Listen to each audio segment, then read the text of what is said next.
Presented from the Aishin Broadcast Studio at Babcock's Media.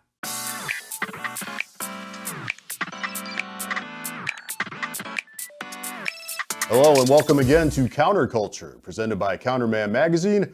I'm Jeff White, the managing editor at Counterman. Well, with over 40 years in the aftermarket, Robert Roos, the president and CEO of the Pronto Network and the president of NEXUS North America, joins us to talk about the evolving role of parts stores and the biggest challenges facing the industry today. Robert, thanks for joining us and welcome to Counterculture. Thank you so much for having me. All right, I want to start with the biggest challenges facing parts stores today, what you see as the biggest challenges are when it comes to meeting shop expectations.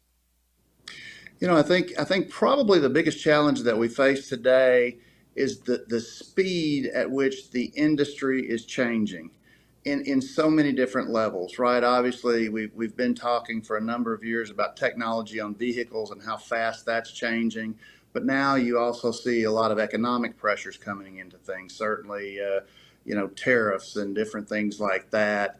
The shifting of the supply chain from, being heavily based and focused on, importing a lot of stuff from China to now moving to a much more global economy. And I think just the speed and the pace at which all of these changes are coming at us makes us all, have to really stay on our toes and be as sharp as we possibly can be to deliver the kind of goods and services that our service center customers need. All right, now, Robert, you've been president at Pronto Network for the past 6 years. What are Pronto's warehouse distributors doing to support stores and help them deliver for their customers?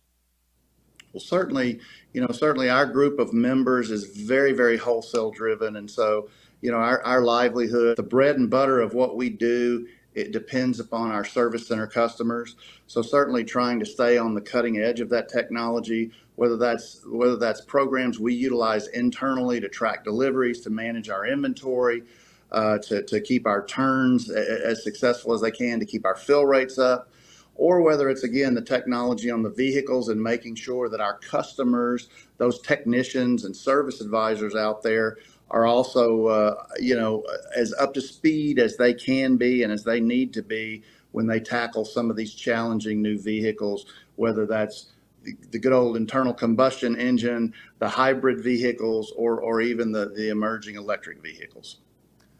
You were interviewed by our sister publication, Aftermarket News, for an article in the July edition on facing the uncertainties in the aftermarket. And you mentioned some of them, tariffs and technological policy changes. When it comes to addressing these uncertainties, you are well aware of how collaboration across the industry is more important than ever. So what does that collaboration look like today for the Pronto Network? It was not that long ago, within the last couple of years, that we really formed a committee, if you will, a coalition of our service center customers out there, be that the independently owned service center, whether that's somebody that owns one shop, a multi-store owner.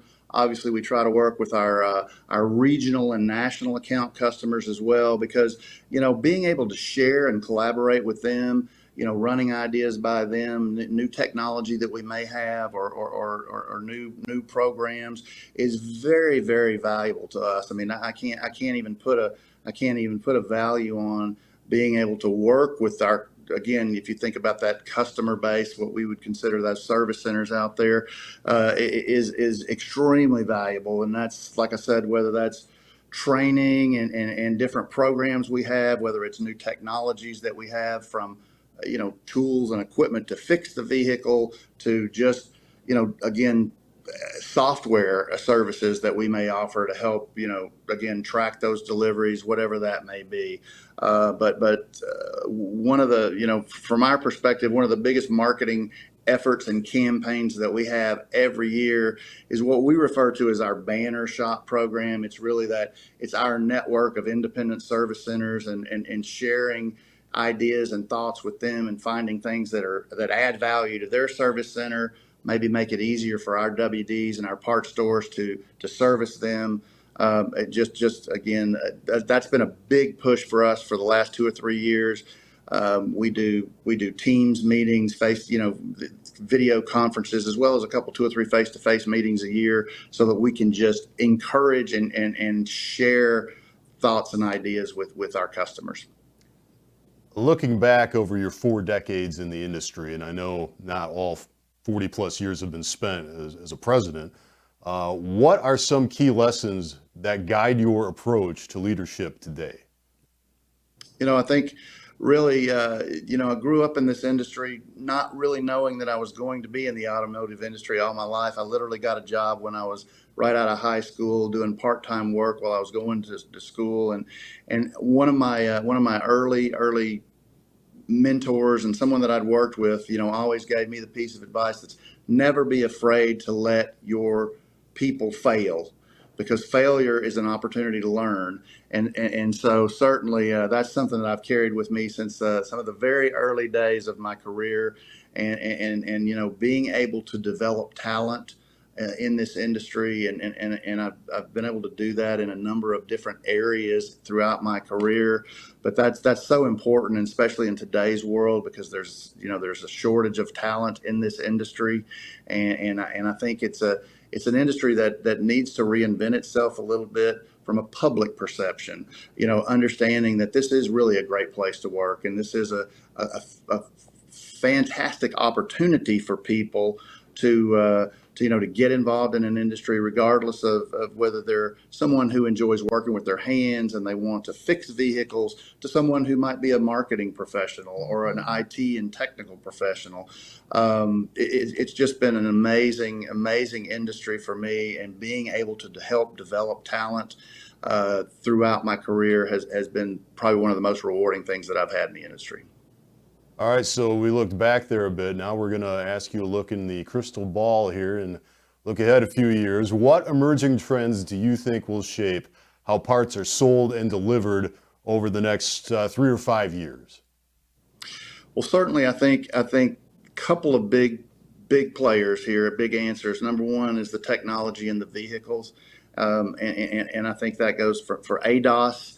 Certainly the electrification of vehicles will play a big important role in things. Vehicles are going to get more complex. They're going to get more difficult to work on, and so that means that we have to make sure that our service center customers are ready and capable of working on those. Being able to share data. Obviously, the right to repair is a huge initiative in our industry, and making sure that the aftermarket has access to that data and can continue to work on and service those vehicles as we have for the past 30, 40 years and way beyond that before I ever got in the industry. It is very, very critical. I also think when you look at technology today, you look at the emergence of AI and how we can utilize that in our industry, whether that's helping us to manage our inventory levels, whether it's helping us to optimize our delivery costs and our delivery times.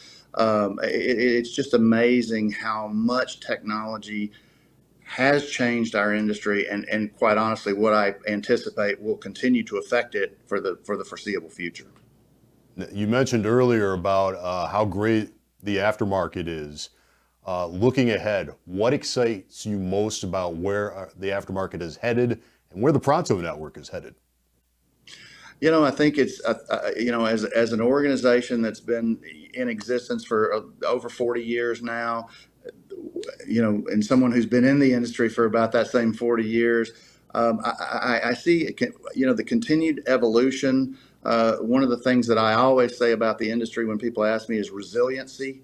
We've struggled through, and that's not even a good word. We've actually, through COVID, through supply chain issues of 4 or 5 years ago, not only did we succeed, but we all kind of thrived in that environment, which no one expected. We all looked at things like that and thought, oh my gosh, this is just it's gonna kill a lot of businesses. But as an industry, we continue to push forward. We found ways to work through it.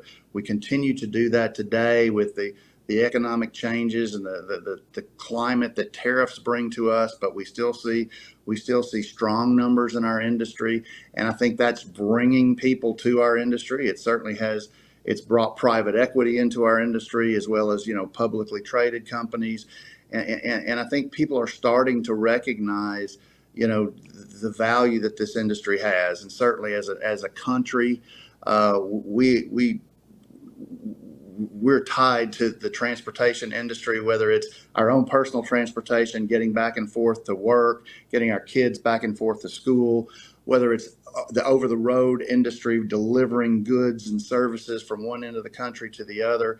This country needs a solid, strong transportation industry, and we continue to help provide the independent aftermarket with solutions, with new programs and technologies to help them continue to survive well into this century and for decades to come, regardless of the changes that might be thrown our way with through the vehicle manufacturers and the new technologies that are out there.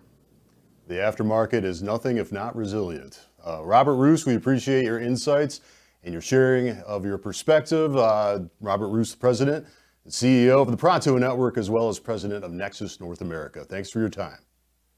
That's all for this episode of Counterculture. For more Counterman videos, be sure to go to the Counterman YouTube channel or visit our website at counterman.com. Thanks for watching, and we'll see you next time.